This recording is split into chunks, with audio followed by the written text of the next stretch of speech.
둘 중에 하나는 허수다. JP 모건 체이스의 펀드 매니저가 저한테 온 거예요. 아주 귀중한 정보를 주셨어요. AI, 퀀텀, 로봇, 엔비디아, NO. 제가 분명히 말씀드릴게요. 네. 조정 올 거예요. 조정 안 오면 비현실적입니다. 비현실적인 거는 투자하시면 안 됩니다. 두고 보십시오. 그렇게 오래 지나지 않아서 그게 허수라는 게 저는 증명할 수 있다고 생각합니다.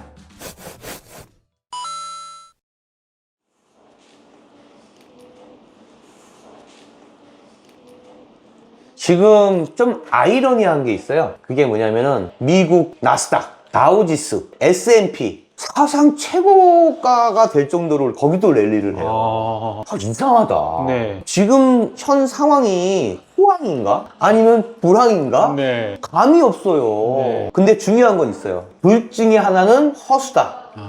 저는 그냥 대놓고 얘기하겠습니다. 네. 미래에 이 기업이 이렇게 발전할 수 있다는 개념으로 우리들은 주식에 투자합니다. 반대로 금과 은은 앞으로의 세상이 좀 어둡고 불황이기 때문에 안전자산인 금과 은을 사는 겁니다. 성격이 좀 다르잖아요. 근데 둘 다 동시에 랠리를 해요. 그 영향은 금리 인하가 맞아요. 금리 인하를 했기 때문에. 그런데 이게 저는 둘 중에 하면은 가짜고 허수입니다. 그러면 미국에 있는 주식인 나스닥이나 다우지수나 S&P 500인가? 요것이 허수일까요? 아니면 금과 은값이 갑자기 많이 오르는 게 허수일까요? 그건 여러분들이 판단하면 될 것입니다. 네. 저 개인적으로는요, 미국에 있는 주식이 허수일 거다. 이건 거품이 너무 많이 끼어 있다라고 전 단언하겠습니다. 두고 보십시오. 시간이 어느 정도 지날지 모르지만 그렇게 오래 지나지 않아서 그게 허수라는 게 저는 증명할 수 있다고 생각합니다. 그걸 여러분들이 직접 눈과 귀로 확인하십시오. 하지만 금과 은이 오르는 이 시스템은요, 결코 신기루가 아니고요, 허수가 아닙니다. 제가 말씀드린 그 명분, 이건 절대 거품이 아닙니다. 이럴 수는 있죠. 항상 얘기하죠. 급격히 오르는 거는 급격히 내릴 수 있어요. 금과 은 어느 정도까지 랠리가 될지 모르겠지만 틀림없이 조정은 옵니다. 특히 우리나라는요. 하지만 긴 시간을 본다고 생각하시면 절대 허수나 신기루나 거품이 아닌 것을 여러분들이 직접 체험할 수 있고 볼 수 있을 겁니다.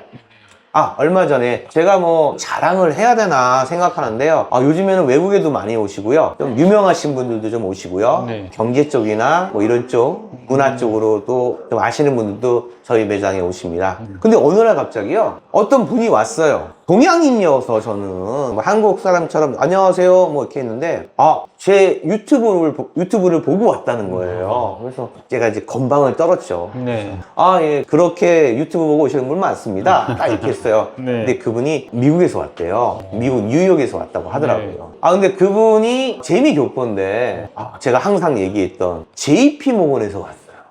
JP 모건 체이스의 펀드 매니저가 저한테 온 거예요. 저희 영상에서 JP모건 엄청 많이 언급했잖아요. 그렇죠. 지켜보고 있었다니. 예, 그러면서 그분이 웃으면서 너무 재밌게 쉽게 네. 이렇게 알려주셔서 저도 시청하고 있습니다 하는데 뿌듯함. 네. 근데 그분하고 이제 좀 얘기를 했는데 자꾸 중간에 영어를 쓰는 거예요. 근데 그분은 제가 영어를 잘하는 줄 알았어요. 알고 있더라고요. 왜냐면 막 전문 용어도 써가면서 그쵸. 이게 찍으니까 이분은 어느 정도 수준이 되는가 보다 하고 막 얘기하는 거예요. 네네네. 근데 제가 처음엔 그랬어요. 그냥 예, 그렇죠.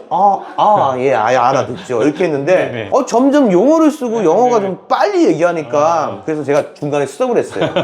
미안한데 네네. 이스퀴즈한데 네네. 그게 뭐예요? 이렇게 나간 거죠. 그러니까 이분이 약간 이거 모르십니까? 막 이러는데 예, 솔직히 잘 모릅니다. 그렇게 했죠. 그래서 제가 그렇게 전문적인 얘기도 영어도 제가 모르고요. 특히 전문적인 그 경제 용어를 쓰면 저도 잘 모릅니다 하고 이제 솔직하게 얘기했더니 네. 막 웃더라고요. 네네네. 그러면서 이제 이런저런 얘기하면서 아주 귀중한 정보를 주셨어요. 그 정보를 네. 제가 또 말씀을 드리려고 합니다. 너무 좋습니다. 그게 뭐냐면은 네. 그분이 이제 그 펀드 쪽을 하고 있는데 가지고 있는 자기가 개발한 요 짜임새를 만든 여기 목록이 있더라고요. 여기에 하나의 펀드 이름이 따로 있고 또 이런 펀드 이름이 따로 있고 이렇게 한 4가지인가 5가지 자기가 이렇게 고른 거예요. 이렇게. 근데 자기가 굉장히 뭐 주가가 폭락을 해도 이거는 별로 폭락하지 않고 그렇게 안정적으로만 해서 만들었다고 하더라고요. 아, 네네. 거기에는 뭐 주식도 있고 뭐 자산운용사에 어떤 요만큼의 요것도 갖고 올 수 있고 네. 열을 섞어놨더라고요. 네. 그래서 이제 요즘에 미국 주식 엄청 오르잖아요. 네. 막 그랬더니 저희들도 놀랄 정도로 오르고 있습니다. 어. 그래서 제가 이제 아는 척을 한 거죠. 요즘에 저기 AI 그다음에 퀀텀 You know 퀀텀? 이랬더니 웃으면 그다음에 뭐 로봇, 네. 엔비디아 네, 뭐 이렇게 네. 하면서 그러니까 이런 쪽으로 하면서 그쪽에 주식이 얘기를 했더니만 No. 그런 기술주들은 인기가 없습니다. 제가 아까 얘기한 포트폴리오에 나왔던 이런 것들은 바로 뭐예요? 생활주입니다. 생활주요? 네. 왜요? 그랬더니 물! 제일 중요한 휴지! 이게 뭐가 생각이 나요? 이렇게 딱 저는 솔직히 말해서 전쟁 같은 거 생각나요. 휴지 같은 거 전쟁 나면은 위기 상황 나면은 못 구하잖아요. 그분이 얘기한 게 바로 생활 필수품이었어요. 이게 없이는 내가 지탱할 수 없는 것들. 네. 물, 쌀, 밀가루, 뭐 휴지 이런 생활용품 하루라도 계속 네. 써야 되는 생존에 요거를. 필요한 것들. 그렇죠. 깜짝 놀랐어요. 네.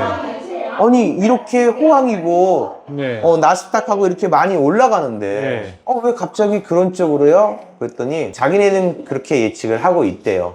그러니까 앞으로 이렇게 좀 대비해야 되는 어떤 그런 기술주, 뭐 환경주, 그다음 바이오주, 네. 로봇, 무기, 방산주 이런 것들이 지속될 수가 없다고 생각을 한다는 거예요. 그 회사들은 지금 생존을 걱정해야 된다는 상황이라고 판단하고 있나 봐요. 사람들이. 그래서 제가 뭐라 그럴게요. I agree with you. 저도 동감합니다.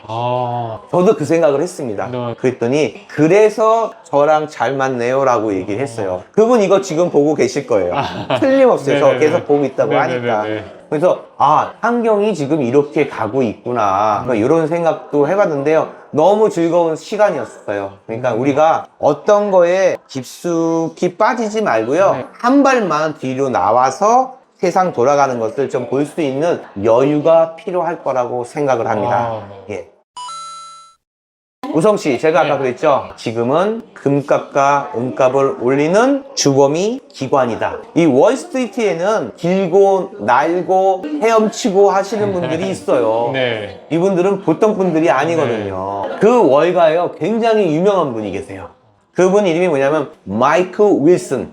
한번 찾아보세요. 마이크 윌슨. 이분이 어느 정도냐면요. 월가에서는 쪽집게, 우리 같은 경우에 쪽집게 무당 이런 표현도 네, 하잖아요. 이분이 말하는 게 거의 맞아갖고 별명이 쪽집게예요. 그러니까 이분이 어떤 말을 했냐면요. 미 주식 중에 한 63조 달러 정도 돼요. 네. 주식 모든 토탈의 이 금액을 따지면요. 거기에 무려 20%는 금과 은을 주관으로 한 주식을 사 모아야 한다라고 얘기를 한 거예요. 이건 굉장한 큰 방향을 일으킨 거고요. 이분이 어느 정도 영향력이 있냐면 월가의 기관들, 제가 얘기했죠. 월가에서 가장 큰 기관이 어디다? 블랙락. 블랙락, 네. 검은 돌이에요. 네. 그분은 아예 이렇게 쳐다볼 수도 없는 사람입니다. 네. 근데 이 월가에서는 이 마이크 윌슨이라는 이 분의 말 한마디 한마디를 귀를 기울입니다. 이번에 기관에서 금과 은에 관심을 많이 가진 이유들도요, 바로 이분의 말 때문에 그랬습니다. 기관들이 하는 것은 무엇이에요? 실물금이 아닙니다. 주로 이제 주식에 관한 거고요. 미국이나 유럽 같은 경우에는요, 어떤 주식에 투자를 하고 어떤 펀드에 투자를 하고 어떤 곳에 투자를 하냐에 따라서 수익률이 장난이 아니에요. 거기서 가장 큰 돈을 번 게 바로 광산주하고 채굴주입니다. 미국하고 유럽이나 이런 쪽에서는요, 광산주가 엄청난 인기예요. 그 광산에 있는 금, 광산에 있는 은, 광산에 있는 리튬, 이 원자재들에 관해서 그런 거고요. 채굴주라고 또 따로 있어요. 광산주는 그 땅을 갖고 있는 쪽이고요. 채굴주는 그 광산을 빌리든지 네. 해가지고 그 채굴을 해서 돈을 버는 쪽인데요.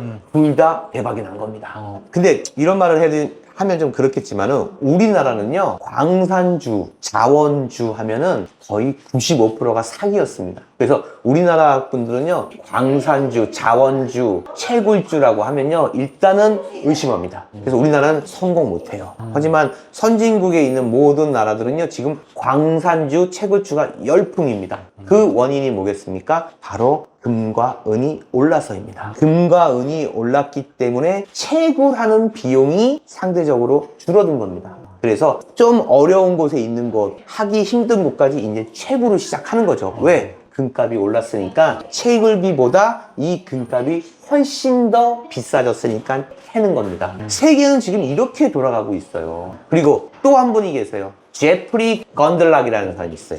제프리 건들락. 이분도 한번 찾아보세요. 이분이 그 더블라인이라는 곳의 자산 운영사의 CEO예요. 이분은 영향력이 어마어마합니다. 그리고 이 사람은 투자자예요. 그래서 이 사람이 예를 들어서 뭐 어떤 주식을 사야 된다, 어느 곳에 투자를 해야 된다, 지금은 어느 우주 항공 기술을 관해서 관심을 가져야 된다고 하는데 이분이 거의 10번 싸서 9발 맞습니다. 그렇게 유명한 분이에요. 이 두 분이 똑같이 지금 기관들이요, 금과 은에 관심을 가져라고 얘기를 한 겁니다. 그러니 아까 얘기했죠. 명분이 쌓여 있는데, 그리고 트럼프는 금리 인하를 해서 물가를 올리는데, 이런 너무너무 좋은 환경이 왔으니까 너희들은 지금 행동해도 늦지 않았고 수익률은 어마어마할 것이라는 거예요. 지금 우리나라도 마찬가지예요. 우리나라도 개인이 금하고 은을 사도 뭐 얼마나 가격을 올리겠습니까?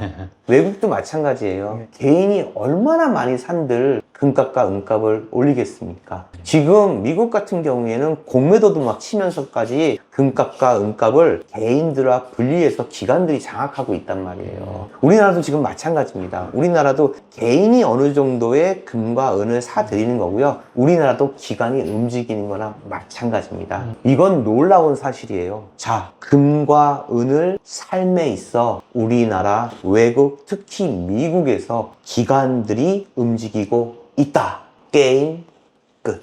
이 정도로 지금 불타오르고 있습니다. 제가 분명히 말씀드릴게요. 네. 조정 올 거예요. 조정 안 오면 이거는 비현실적입니다. 비현실적인 거는 투자하시면 안 됩니다. 하지만 조정이 오더라도요, 똑같이 이런 현상들이 우리는 계속 마주하게 될 겁니다. 그 마주하고 있는 현상에 우리가 어떻게 대처하는지, 그리고 왜 금값이 오르고 왜 은값이 오르는지에 대해서 알고 나갑시다. 네, 이상입니다. 알겠습니다.